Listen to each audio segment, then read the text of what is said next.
I want to riff on some of the subtleties of insight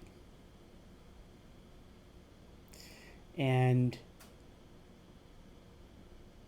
the way that knowledge seems from the standpoint of ignorance. So, in the Hindu Vedantic tradition, there are considered to be 5 sheaths of the body, starting from the outer sense organs, then within that, the prana or life force, then within that, the mind or emotions, then within that, the intellect, which is the sort of discerning, discriminating, and willing faculty, and then within that, the thought of I. Not the actual true I, but the thought of I. And this last, most inner sheath is called the bliss sheath, because the idea is that it is this sheath which is the experience of bliss. It's the reflection of bliss, and it is what is enjoyed untrammeled in deep sleep. In deep sleep, one does not become enlightened. It's just merely that this bliss sheath is enjoyed because there's no other entities to sort of deal with, because all the other ways of gathering information, all the other ways of apprehending anybody else are shut off, which is not the same thing as knowledge. It's merely a kind of pleasant darkness. Now, this bliss sheath is also equivalent to stillness of mind. Stillness of mind is, in effect, calming the other sheaths down, or the attention to the other sheaths down, till you have the temporary relative experience of bliss. That is to say, of a silent or quiet mind. The silent or quiet mind in itself is not enlightenment any more than deep sleep is enlightenment. It is, however, helpful and positive because it then makes it easier to conduct the inquiry or surrender of even that, and in doing so to discern even that silence or quiet is also an object of experience. That is to say, even the bliss sheath, even the sense of I, even the I thought is also just a thought. And in the moment that this is discerned, we could say that's the moment of the rising of so-called knowledge. So ignorance is that which conceals the true self. It's a thought, it's a kind of very, very special thought. It's a thought of forgetfulness. This forgetfulness which conceals the true self manifests as these different sheaths, starting with the bliss sheath, starting with that I am thought. In the same way that, and this is said as a metaphor somewhere in the scriptures, a cloud hides the sun, but the cloud is also illuminated by the sun. That is to say, the cloud in some sense reflects the sun, even while it hides it or conceals it. In a similar way, the bliss sheath hides or conceals the true self, even as it reflects and is illuminated by it. And when the bliss sheath is, through intense, concentrated effort of inquiry or surrender, discerned, the moment of that discernment is what you would call the gateless gate, as it's called in Zen or various aspects of Buddhism. It's that transition between ignorance and absolute truth. Knowledge is like the border. And in that sense, in one sense, it's like the final, final, final piece of ignorance, you could say. At least when viewed as an event in time. When viewed as the situation where once I was ignorant and now I know, or now there is knowledge. If there's that change, then, from that standpoint, one could say that there's a contingent or temporary quality to even knowledge, right? Which is why the final effect of knowledge is actually the abolition of the very idea of both knowledge and ignorance. There's no knowledge, there's no ignorance. Now, that said, knowledge, as that final piece of ignorance, is very, very, very close to the bliss sheath, but is not quite the same thing. And there are certain distinguishing qualities or ways of describing that knowledge, which can be helpful so long as one recognizes that they are still in the realm, ultimately, of ignorance. They're not perfect truth. They're just analogies. They're just pointers. They are just suggestions of what one might look out for that might reorient the mind. So don't get attached to these descriptions, but also recognize that these descriptions might be signs pointing in a particular direction. So I want to just mention a few of these kinds of metaphors of what knowledge is like.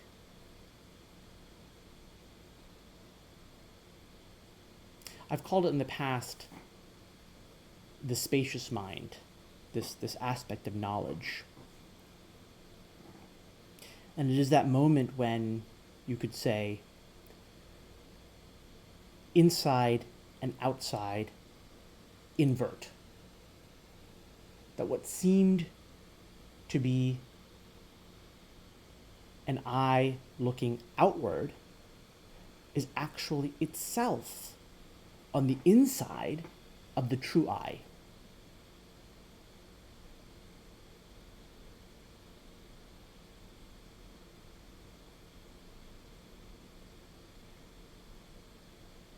And there are many different ways of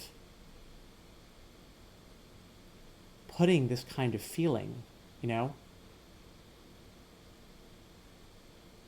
Just as, for example, you might think, I'm breathing the air. I'm breathing the air. I am in here, in my body, activating my lungs and breathing the air.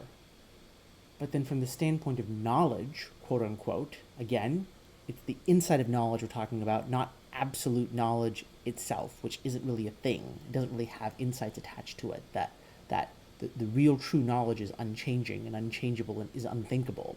But that said, again, this inside of knowledge, which is a pointer, might say,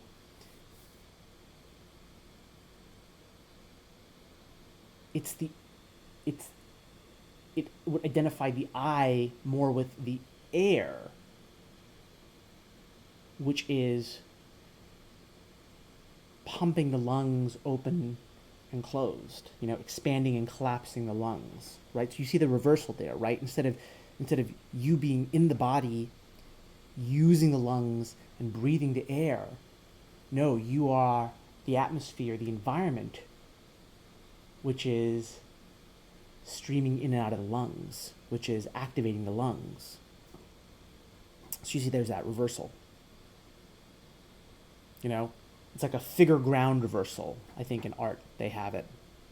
This idea of perspective, right? What is figure and what is ground?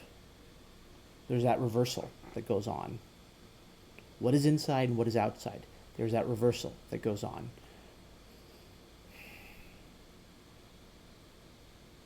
In the Yoga Vishishta, they have a metaphor of the feeling as if one is looking down at oneself from a height. This is the same sort of idea.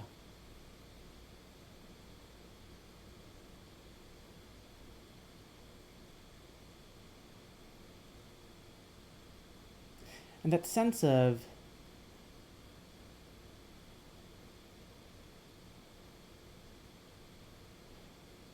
being not the contained, but the container.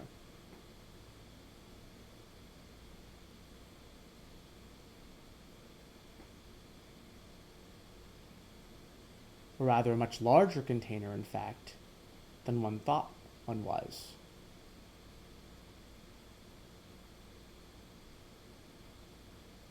Is what's called in Vedanta the Brahmakara Vritti or Akhandakara Vritti. This is the thought of the form of the pure self. This is a thought that by its nature erases ignorance.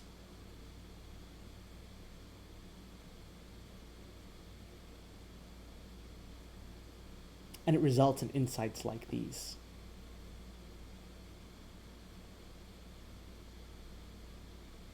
Changes in the sense of identity, somewhat along these lines.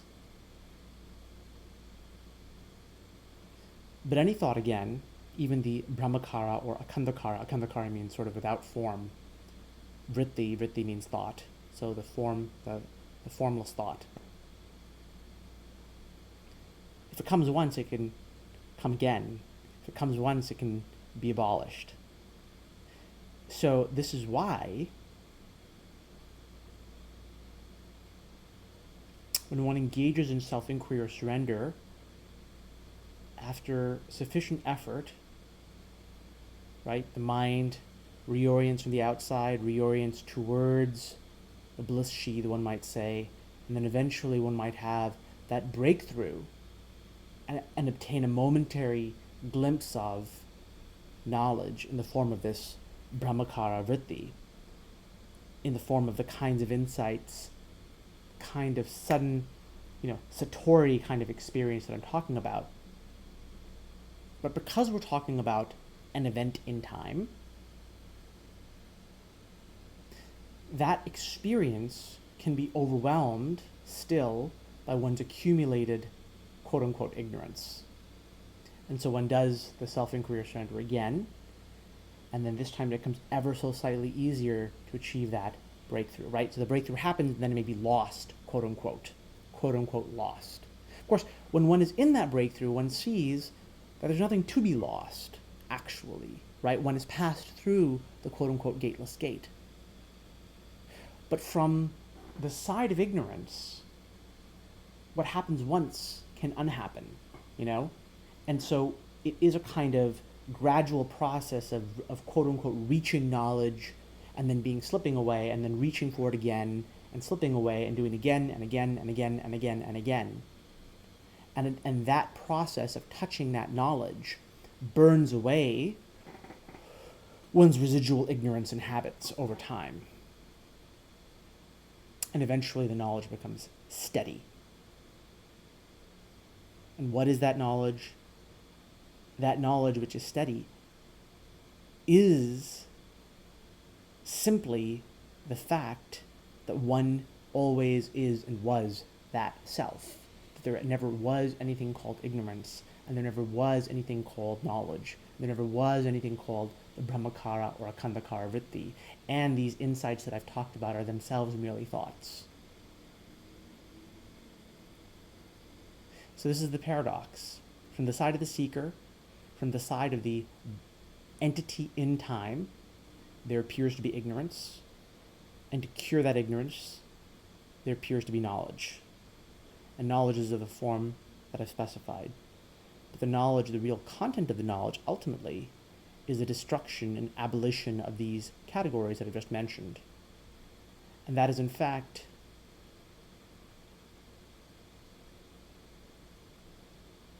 the final endpoint of knowledge is its own destruction. It is, as Ramana Maharshi famously said, a kind of stick with which you light the funeral pyre and then you toss the stick in, and it burns itself up.